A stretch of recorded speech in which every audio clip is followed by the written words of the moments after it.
সুপ্রিয় 2022 সালের এসএসসি পরীক্ষার্থীরা, তোমাদের শুভেচ্ছা রইল এবং সেই সাথে তোমাদের জানাচ্ছি যে তোমাদের এসএসসি পরীক্ষা অর্থাৎ 2022 সালে যে এসএসসি পরীক্ষা অনুষ্ঠিত হবে সেই এসএসসি পরীক্ষার পুনর্বিন্যাসকৃত সিলেবাস অর্থাৎ কিছু সিলেবাস কমিয়ে তোমাদের নতুন সিলেবাস দেওয়া হয়েছে। তোমরা যারা এখনই পাওনি ভিডিওটি সম্পূর্ণ দেখে সিলেবাসটা নিয়ে নাও এবং কোন কোন অংশ বেশি গুরুত্ব সহকারে পড়াশোনা করবে সে বিষয়টি আমি বলে দেব।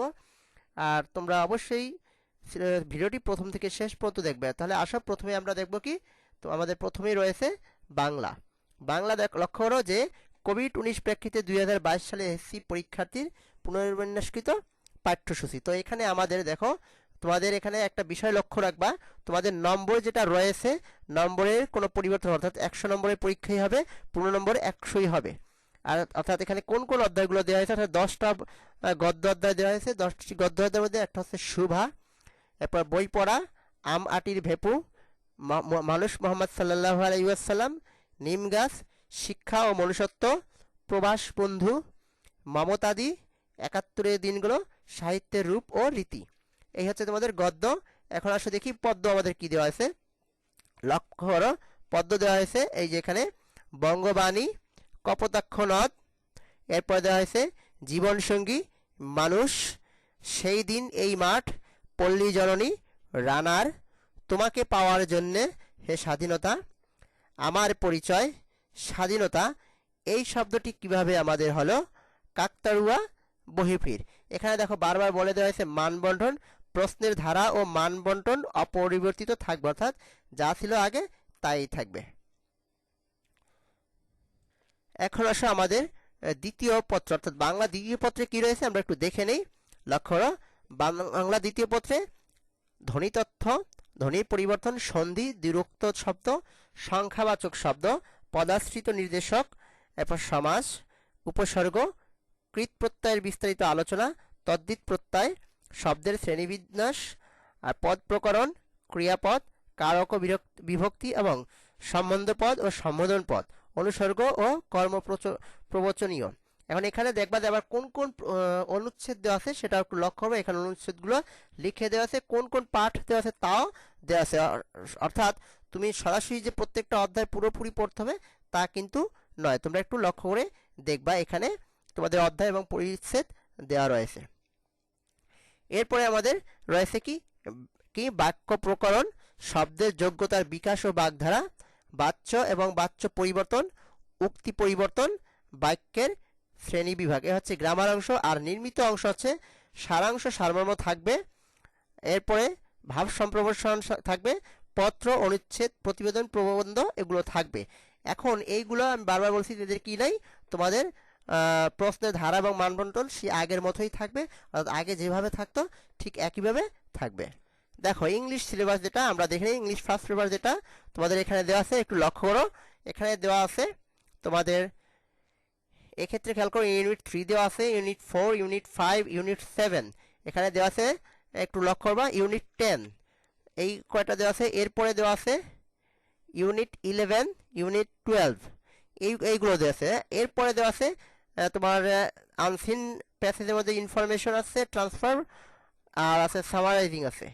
এরপর আছে ম্যাচিং, এরপর রাইটিং এ প্যারাগ্রাফ, আনসারিং কোয়েকশনস, এবং অর্থাৎ কি প্যারাগ্রাফ করতে হবে প্রশ্নের আলোকে, কমপ্লিটিং স্টোরি, আর ইমেলস, আর আছে রাইটিং ডায়ালগস। অর্থাৎ এগুলো তোমাদের ফার্স্ট পেপারে রয়েছে, অর্থাৎ এখানে 75 মার্কস আছে। এরপরে দেখো এখানে মানবন্টন তোমাদের দেওয়া হয়েছে কিভাবে হবে একটু লক্ষ্য করো, অর্থাৎ টোটাল মার্কস হবে 100। ঠিক আছে, এখানে কি কি থাকবে, মাল্টিপল চয়েস কোয়েশ্চন থাকবে, আনসারিং কোয়েশ্চনস থাকবে, এরপরে গ্যাপ ফিলিং উইদাউট ক্লোজ থাকবে, ইনফরমেশন ট্রান্সফার থাকবে, সামারাইজিং থাকবে, ম্যাচিং থাকবে। এরপরে তোমাদের থাকবে কি, দেখো 50 মার্কস রাইটিংয়ে আছে, প্যারাগ্রাফ থাকবে, কমপ্লিটিং স্টোরি থাকবে, রাইটিং অ্যান্ড ইমেল থাকবে, রাইটিং এ ডায়ালগ থাকবে। অর্থাৎ এখানে মার্কস কিভাবে দেওয়া আছে, 12, 12, 12 এবং 14 এগুলো দেওয়া হয়েছে, তোমরা একটু লক্ষ্য করবা। দেখি ইংলিশ সেকেন্ড পেপারে কি দেওয়া হয়েছে, একটু লক্ষ্য করো। এই যে ইংলিশ সেকেন্ড পেপারে দেওয়া হয়েছে gap filling activities without close to test preposition articles, 0 articles. এবার গ্যাপ ফিলিং আছে cloze test with close to test vocabulary in general. এরপরে তোমাদের এগুলো একটু খেয়াল করবা যে অধ্যায়গুলো দেওয়া আছে এগুলো। এরপর সাবস্টিটিউশন টেবল আছে, রাইট ফর্মস অফ ভার্ব আছে, চেঞ্জিং সেন্টেন্সেস আছে, কমপ্লিটিং সেন্টেন্সেস আছে, এর মধ্যে থাকবে কন্ডিশনালস, জিরান্ড, এরপরে ইনফিনিটিভ, এরপর আছে পার্টিসিপাল, এরপর use of suffix and prefix আছে, ট্যাক্সুয়েশন আছে, পাংচুয়েশনস আছে। এরপরে দেখো রাইটিং সিভি, আর আছে ফর্মাল লেটার্স এবং রাইটিং প্যারাগ্রাফস। হ্যাঁ আছে, এখানে আছে টোটাল 50 মার্কস। তাহলে আমাদের মার্কস ডিস্ট্রিবিউশনটা ঠিক দেখো, গ্রামারে 60 মার্কস রয়েছে আর কম্পোজিশনে আছে 40 মার্কস। তোমরা একটু ভালোভাবে দেখে নাও এবং দেখে তোমরা একটু রুটিন করে পড়াশোনা করবে। গণিত কি কি রয়েছে আমরা একটু দেখি। লক্ষ্য, গণিতে রয়েছে দ্বিতীয় অধ্যায় সেট ও ফাংশন আছে, এরপর রয়েছে বীজগাণিতিক রাশি রয়েছে তৃতীয় অধ্যায়, এরপর রয়েছে চতুর্থ অধ্যায় সূচক ও লগারিদম, অর্থাৎ 2, 3 এবং 4 এগুলো রয়েছে, একটু খেয়াল করো। এরপরে একটু বড় করি, লক্ষ্য, এরপরে রয়েছে সম্পাদ্য রয়েছে তোমাদের, অর্থাৎ সপ্তম অধ্যায়ের সম্পাদ্য যেটা রয়েছে ব্যবহারিক জ্যামিতি। এরপর রয়েছে অষ্টম অধ্যায় বৃত্ত সংক্রান্ত উপপাদ্য রয়েছে, একটু পড়বা বৃত্ত সংক্রান্ত উপপাদ্য। এরপর রয়েছে নবম অধ্যায় তোমাদের ত্রিকোণমিতি, নবম অধ্যায় রয়েছে কি ত্রিকোণমিতি। এরপরে রয়েছে তোমাদের ত্রয়োদশ অধ্যায় সসীমদ্বয়, এটা বীজগণিতের অংশ। এরপর ষোড়শ অধ্যায় অর্থাৎ 16 অধ্যায়ে পরিমিতি রয়েছে, ঠিক আছে। এরপরে সপ্তম অধ্যায় অর্থাৎ সপ্তদশ অধ্যায় পরিসংখ্যান রয়েছে। তাহলে এই অধ্যায়গুলো রয়েছে এবং এই অধ্যায়গুলো থেকেই তোমাদের যেভাবে প্রশ্ন থাকে সেই প্রশ্নগুলোই থাকবে। তোমরা আবার একটু দেখো আমরা কি কি রয়েছে, 17 অধ্যায় রয়েছে, 16 অধ্যায় রয়েছে, এরপর 13 অধ্যায় রয়েছে, নবম অধ্যায় রয়েছে, এরপর আছে আমাদের কত অষ্টম অধ্যায়, এরপর আছে সপ্তম অধ্যায়, চতুর্থ, তৃতীয় এবং সর্বশেষ কথা সেট ও ফাংশন অর্থাৎ দ্বিতীয় অধ্যায় রয়েছে। রসায়ন, তোমাদের রসায়ন কি কি রয়েছে আমরা একটু দেখি, লক্ষ্য করো। রসায়নের মধ্যে অর্থাৎ প্রথম অধ্যায় রয়েছে রসায়নের ধারণা, দ্বিতীয় অধ্যায় রয়েছে পদার্থের অবস্থা, এরপরে তোমাদের তৃতীয় অধ্যায় আছে কি পদার্থের গঠন, চতুর্থ অধ্যায় আছে পর্যায় সারণী, পঞ্চম অধ্যায় রাসায়নিক বন্ধন রয়েছে। এরপরে তোমাদের আছে ষষ্ঠ অধ্যায় অর্থাৎ মৌলের ধারণা ও রাসায়নিক গণনা রয়েছে। এরপরে সপ্তম অধ্যায় অর্থাৎ রাসায়নিক বিক্রিয়া রয়েছে। এরপরে একাদশ অধ্যায় অর্থাৎ খনিজ সম্পদ ও জীবাশ্ম, এই কয়টা অধ্যায় তোমাদের রয়েছে, তোমরা লক্ষ্য করবা। আর প্রশ্নের ধারা মানবন্টন অপরিত থাকবে, অর্থাৎ তোমাদের 8টি প্রশ্ন থাকবে, 5টি প্রশ্নের উত্তর দিতে হবে এবং 25 মার্কস তোমাদের ব্যবহারিক থাকবে। ব্যবহারিক অংশের তালিকা এখানে দেওয়া হয়েছে, অর্থাৎ এই 6টা ব্যবহারিক তোমাদের করতে হবে খাতায়। উচ্চতর গণিত, তোমাদের উচ্চতর গণিত রয়েছে, প্রথমে রয়েছে দ্বিতীয় অধ্যায় অর্থাৎ বীজগাণিতিক রাশি রয়েছে, তৃতীয় অধ্যায় অর্থাৎ জ্যামিতি রয়েছে, এরপরে রয়েছে সপ্তম অধ্যায় অর্থাৎ অসীম ধারা, এরপরে রয়েছে তোমাদের অষ্টম অধ্যায় ত্রিকোণমিতি, নবম অধ্যায় সূচকীয় ও লগারিদমীয় ফাংশন, দশম অধ্যায় দ্বিপদী বিস্তৃতি, একাদশ অধ্যায় স্থানাঙ্ক জ্যামিতি এবং রয়েছে চতুর্দশ অধ্যায়ের সম্ভাবনা, এগুলো রয়েছে। আর ব্যবহারিক অংশ রয়েছে তোমাদের কি এই যে 4টা ব্যবহারিক অংশ দেওয়া আছে, এখান থেকে তোমরা করবা। আর তোমাদের 75 মার্কস হবে রিটেনে, অর্থাৎ এখানে 50 মার্কস রিটেন, 25 মার্কস থাকবে নৈর্ব্যক্তিক। তোমাদের মানবন্টন এবং প্রশ্নের ধারা সবই অপরিবর্তিত থাকবে।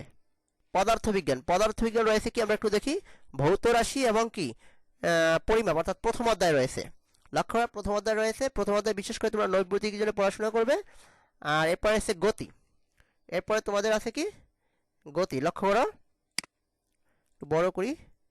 গতি অধ্যায় দ্বিতীয় অধ্যায় খুবই গুরুত্বপূর্ণ একটা অধ্যায় গতি রয়েছে, গতি সবসময় থাকবে কারণ এটা গুরুত্বপূর্ণ পদার্থের একটা অংশ। এরপর আছে তৃতীয় অধ্যায় বল, এটাও গুরুত্বপূর্ণ একটা অধ্যায়। এবং চতুর্থ অধ্যায় কাজ, ক্ষমতা, শক্তি অর্থাৎ দ্বিতীয়, তৃতীয়, চতুর্থ। এবং পঞ্চম অধ্যায় পদার্থের অবস্থা ও চাপ।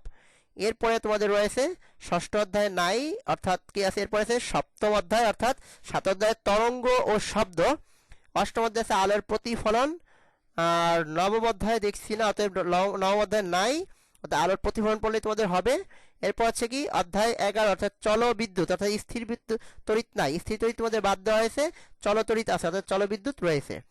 এরপরে তোমাদের যেটা আছে সেটা হচ্ছে দেখো ব্যবহারিক, এই 5টা অংশ করবা, এটা তোমাদের ব্যবহারিক খাতায় লিখবা, ব্যবহারিক খাতার জন্য। আচ্ছা, এই অধ্যায়গুলো তোমরা ভালোভাবে পড়াশোনা করবা। এরপর রয়েছে জীববিজ্ঞান, কি একটু লক্ষ্য করি। জীববিজ্ঞান রয়েছে প্রথম অধ্যায় জীবন পাঠ, দ্বিতীয় অধ্যায় জীব ও টিস্যু, জীবকোষ ও টিস্যু, চতুর্থ অধ্যায় অর্থাৎ তৃতীয় অধ্যায় নাই, লক্ষ্য করবা তৃতীয় অধ্যায় নাই, জীবনী শক্তি হচ্ছে চতুর্থ অধ্যায়, পঞ্চম অধ্যায় হচ্ছে খাদ্য, পুষ্টি এবং পরিপাক। এরপরে আছে ষষ্ঠ অধ্যায় জীবে পরিবহন, এরপরে ষষ্ঠ অধ্যায় পরে রয়েছে অষ্টম অধ্যায় অর্থাৎ সপ্তম অধ্যায় নাই, লক্ষ্য করবা সপ্তম অধ্যায় নাই, অষ্টম অধ্যায় হচ্ছে রেচন, প্রক্রিয়া, রেচন, বৃক্ষ, এই যে পাঠের বিষয়বস্তুগুলো তোমরা লক্ষ্য করবা, বারবার বলি। এরপর হচ্ছে একাদশ অধ্যায় জীবের প্রজনন, দ্বাদশ অধ্যায় হচ্ছে জীবের বংশগতি ও বিবর্তন। এই হচ্ছে তোমাদের তোমাদের জীববিজ্ঞান অংশ, যেখানে 75 মার্কস গেল। আর তোমাদের ব্যবহারিক অংশ, এই 60টি ব্যবহারিক অংশ তোমাদের ব্যবহারিক খাতায় লিখে রাখবে। তো প্রিয় শিক্ষার্থী বিন্দুরা, দেখি বাংলাদেশ ও বিশ্ব বিষয় কি রয়েছে। নিশ্চয়ই এটার জন্য তোমরা একটু অপেক্ষায় রয়েছে যে বাংলাদেশ বিশ্ব বিষয় কি আছে। দেখি প্রথম অধ্যায় অর্থাৎ পূর্ব বাংলার আন্দোলন ও জাতীয়তাবাদের উত্থান, অর্থাৎ 1947 থেকে 1970। এই অংশটা তোমরা সুন্দরভাবে এখন এমনভাবে পড়বে যেন তোমার সারা জীবন কাজে লাগে। অর্থাৎ 1970 থেকে 1947 থেকে 1970 সাল পর্যন্ত সকল ইতিহাস যেন তোমাদের মুখস্থ থাকে, এভাবেই রাখবে এবং সারা জীবন এটা তোমাদের কাজে লাগবে, যে কোনো পরীক্ষা, চাকরি, যে কোনো ক্ষেত্রে। দ্বিতীয় অধ্যায় আছে স্বাধীন বাংলাদেশ। চতুর্থ অধ্যায় হচ্ছে বাংলাদেশের ভূপ্রকৃতি ও জলবায়ু। পঞ্চম অধ্যায় বাংলাদেশের নদ নদী ও প্রাকৃতিক সম্পদ। এরপর ষষ্ঠ অধ্যায় রাষ্ট্র, নাগরিকতা ও আইন। নবম অধ্যায় জাতিসংঘ ও বাংলাদেশ। দশম অধ্যায় টেকসই উন্নয়ন অভিষ্ট। একাদশ অধ্যায় জাতীয় সম্পদ ও অর্থনৈতিক অবস্থা। ষোড়শ অধ্যায় বাংলাদেশের সামাজিক সমস্যা ও এর প্রতিকার। এই হচ্ছে তোমাদের মার্কস। আর তোমাদের এখানে অবশ্যই প্রশ্নের ধারা এবং মান কি অপরিত থাকবে, এটা খেয়াল রাখবা। ইসলাম ও নৈতিক শিক্ষা। তো ইসলাম ও নৈতিক শিক্ষায় প্রথমে যেটা রয়েছে প্রথম অধ্যায় অর্থাৎ আকাইদ ও নৈতিক জীবন, এটা রয়েছে। দ্বিতীয় অধ্যায় শরীয়তের উৎস আংশিক। এই এখানে লক্ষ্য করবা কোন কোন অংশ আছে। পাঠ 1, পাঠ 2, পাঠ 3, পাঠ 4 আর হচ্ছে পাঠ 8, হ্যাঁ, এই পর্যন্ত রয়েছে। এরপর আছে পাঠ 9, পাঠ 10, পাঠ 11 অর্থাৎ পুরোপুরি না। এরপর পাঠ 12, হ্যাঁ, পাঠ 12 আছে নিয়ত সম্পর্কিত হাদিস। আর এখানে রয়েছে পাঠ 13 হাদিস 2, হাদিস 1, হাদিস 2। পাঠ 15 14 নাই পাঠ। এবার পাঠ 17, পাঠ 21, পাঠ 24, এই পর্যন্ত তোমাদের দ্বিতীয় অধ্যায় রয়েছে। অর্থাৎ দ্বিতীয় অধ্যায় কিন্তু সম্পূর্ণ নাই, তোমরা একটু মনোযোগ সহকারে লক্ষ্য করবে। এইগুলো তোমরা দ্বিতীয় অধ্যায় আছে বলতে তোমরা সব পড়ে ফেলার দরকার নাই, এই যে পাঠগুলো রয়েছে সেগুলো পড়বা। তৃতীয় অধ্যায় আংশিক, লক্ষ্য করো। তৃতীয় অধ্যায় রয়েছে পাঠ 1 অর্থাৎ ইবাদত, পাঠ 2 সালাত, পাঠ 3 সাওম, পাঠ 4 জাকাত, পাঠ 5 হজ, পাঠ 6 মালিক শ্রমিক সম্পর্ক, পাঠ 7 এইগুলো রয়েছে। এরপরে তোমাদের রয়েছে চতুর্থ অধ্যায় অর্থাৎ এখানেও আংশিক রয়েছে। চতুর্থ অধ্যায় আখলাক, কিন্তু সম্পূর্ণ এখানে পাঠ 1, পাঠ 2, পাঠ 3, পাঠ 4, 5, 6, 7 অর্থাৎ 1 থেকে 7 পর্যন্ত রয়েছে। এরপর আছে 12, 16, 17, 18, 19, 20, 22 অর্থাৎ তোমরা ভালোভাবে লক্ষ্য করবা যেন সকল অংশটা তোমরা পড়ার দরকার নাই। যে যে অংশ রয়েছে অর্থাৎ যে যে পাঠ রয়েছে সেই অংশ সম্পর্কে তোমরা একটু ভালোভাবে পড়াশোনা করবা। এরপর হচ্ছে কি পঞ্চম অধ্যায় অর্থাৎ আদর্শ জীবন চরিত। পাঠ 1 আছে, পাঠ 2, পাঠ 3, পাঠ 4, পাঠ 6, পাঠ 7 অর্থাৎ 7 পর্যন্ত আছে এবং পাঠ 13। এই হচ্ছে তোমাদের ইসলাম ও নৈতিক শিক্ষা। অর্থাৎ তোমরা একটু বারবার লক্ষ্য করবা, এখানে কিন্তু ইসলাম ও নৈতিক শিক্ষা প্রত্যেকটা অধ্যায়ে আছে, তবে তা আংশিক রয়েছে। হিন্দু ধর্ম ও নৈতিক শিক্ষা কি কি রয়েছে দেখো এখানে। দ্বিতীয় অধ্যায় হিন্দু ধর্মের বিশ্বাস, উৎপত্তি ও বিকাশ। প্রথম পরিচ্ছেদ হিন্দু ধর্মের বিশ্বাস, অর্থাৎ কি কি পাঠ রয়েছে এখানে দেখো দেয়া আছে, অর্থাৎ সবগুলো কিন্তু নাই। এরপরে দ্বিতীয় পরিচ্ছেদ আছে হিন্দু ধর্মের উৎপত্তি ও ক্রমবিকাশ। তৃতীয় অধ্যায় আছে ধর্মীয় আচার অনুষ্ঠান। এরপরে তোমার এখানে পাঠ কোনটা কোনটা রয়েছে এখানে দেওয়া আছে। এরপর আছে চতুর্থ অধ্যায় হিন্দু ধর্মের সংস্কার। এরপর তোমাদের রয়েছে পঞ্চম অধ্যায় দেবদেবী ও পূজা। পাঠ রয়েছে কোনটা 1, 2, 3, 4, 5, 6, 7, পাঠ 8 ও 9 অর্থাৎ সকল অংশটা একটু লক্ষ্য করবা। এরপরে ষষ্ঠ অধ্যায় আছে যোগ সাধনা। এরপর নবম অধ্যায় আছে ধর্মপথ ও আদর্শ জীবন। এর মধ্যে কোন কোন পাঠ রয়েছে তোমরা দেখবা একটু। খ্রিস্ট ধর্ম ও নৈতিক শিক্ষা। তো এখানে কি কি রয়েছে দেখো। প্রথম অধ্যায় মুক্তির পথে আহ্বান, এখানে কোন কোন অংশ রয়েছে পাঠ ও পাঠের শিরোনাম দেওয়া আছে তোমরা লক্ষ্য করবা। দ্বিতীয় অধ্যায় স্বাধীনতা ও আমি। তৃতীয় অধ্যায় আমার স্বাধীনতা ও সমাজ। নবম অধ্যায় পিতার সম্মুখে। দশম অধ্যায় অসুস্থ বিশ্বের নিরাময়। এরপরে হচ্ছে তোমাদের একাদশ অধ্যায় বিবেকের নীরব কণ্ঠস্বর। দ্বাদশ অধ্যায় হচ্ছে হৃদয়ের তীব্র যন্ত্রণা। পঞ্চদশ হচ্ছে তোমাদের আমাদের মুক্তির পথ। এই হচ্ছে তোমাদের কি তোমাদের এই খ্রিস্ট ধর্ম ও নৈতিক শিক্ষা। যেটা সেটা হচ্ছে তথ্য প্রযুক্তি। দেখো লক্ষ্য, তথ্য প্রযুক্তি রয়েছে প্রথম অধ্যায় তথ্য ও যোগাযোগ প্রযুক্তি এবং আমাদের বাংলাদেশ। এখানে কোন কোন পাঠ রয়েছে এগুলো লক্ষ্য করবা। এরপর আছে দ্বিতীয় অধ্যায় কম্পিউটার ও কম্পিউটার ব্যবহারের নিরাপত্তা। এই যে এখানে দেওয়া আছে কি কি রয়েছে। এরপরে তোমাদের রয়েছে তৃতীয় অধ্যায় আমার শিক্ষায় ইন্টারনেট। এখানে কোন কোন অংশ আছে, ডিজিটাল কন্টেন্ট প্রকার, এগুলো একটু মনোযোগ সহকারে লক্ষ্য করা, সম্পূর্ণ কিন্তু নাই। এরপরে চতুর্থ অধ্যায় অর্থাৎ আমার লেখালেখি ও হিসাব, এই যে এখানে তোমাদের কোন কোন অংশ দেওয়া আছে এটা পড়বা। এরপরে পঞ্চম অধ্যায় মাল্টিমিডিয়া ও গ্রাফিক্স, আংশিক, এখানে সম্পূর্ণ কিন্তু নাই। যে যে অংশ আছে মাল্টিমিডিয়া ধারণা, মাল্টিমিডিয়ার মাধ্যম সমূহ, তারপর প্রেজেন্টেশন সফটওয়্যার, প্রেজেন্টেশন তৈরি করা, পাওয়ার পয়েন্ট প্রোগ্রাম খোলা ও স্লাইড, মানে এগুলো যা যা আছে একটু লক্ষ্য করবা, এই যে দেওয়া আছে। এরপর তোমাদের আছে এখানে কি ব্যবহারিক রয়েছে, এগুলো তোমাদের খাতায় করতে হবে। তাহলে তোমাদের সবাইকে ধন্যবাদ ধৈর্য সহকারে ভিডিওটা দেখার জন্য। আর আমাদের চ্যানেলটি সাবস্ক্রাইব না করলে অবশ্যই সাবস্ক্রাইব করবে, এবং আমাদের এই চ্যানেলে তোমাদের এসএসসি 2022 এর জন্য গুরুত্বপূর্ণ সব আলোচনা পেয়ে যাবে। সবাইকে ধন্যবাদ।